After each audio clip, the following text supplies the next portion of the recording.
Dell has heard all of your whining. You know, the one where you say, the XPS 13 is the best Ultrabook ever made, but why don't they redesign it? They've only been using the same design for 2, maybe 3 years. Some companies do it for 10 years and you don't complain, but not Dell, because this is the brand new XPS 13. Thinner, smaller, faster. This is Dell's brand new XPS 13. It's thinner, as you can see, it's slightly lighter, and it's faster. Inside, of course, is the same 8th gen Intel Core i7 and probably a Core i5 CPU. There's also finally a Windows Hello camera, and instead of it being down in the corner, it's in the middle.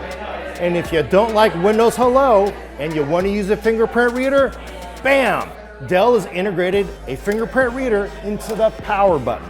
In actual thickness, the XPS 13, which is about over 15 millimeters before, shrinks by about 2 millimeters to 11.6 millimeters.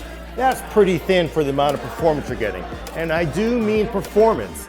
Dell is still talking to its lawyers, but it thinks it can come out to the world and claim the XPS 13 is the fastest Ultrabook this thin out there. So how can they do this? Inside, it's completely different.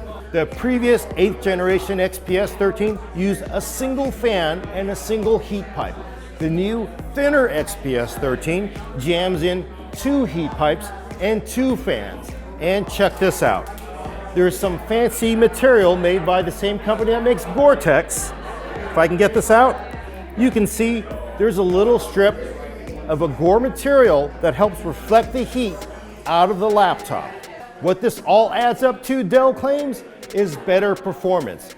This XPS 13, even though it's thinner, slightly lighter, will actually outperform the last generation XPS 13 with the same 8th gen CPU. Other changes to the XPS 13, the door is gone. Dell did this so it can make it thinner while keeping a similar size battery. The battery is actually slightly smaller now. Previously, it was a 56 watt-hour battery. Now it's 52 watt-hours. So when can you buy the new XPS 13? Dell says it'll be available in early January at a slight price premium. For the same configuration of an XPS 13 from last year, this is gonna cost about $100 more. The real problem though for some will be the thinness and what you pay for it. Well, the previous XPS 13 gave you multiple USB Type-A ports. There's no room here. You get a USB-C, 2 Thunderbolt 3 ports, and no Type-A. The good news is Dell is being really courageous and gives you a headphone port.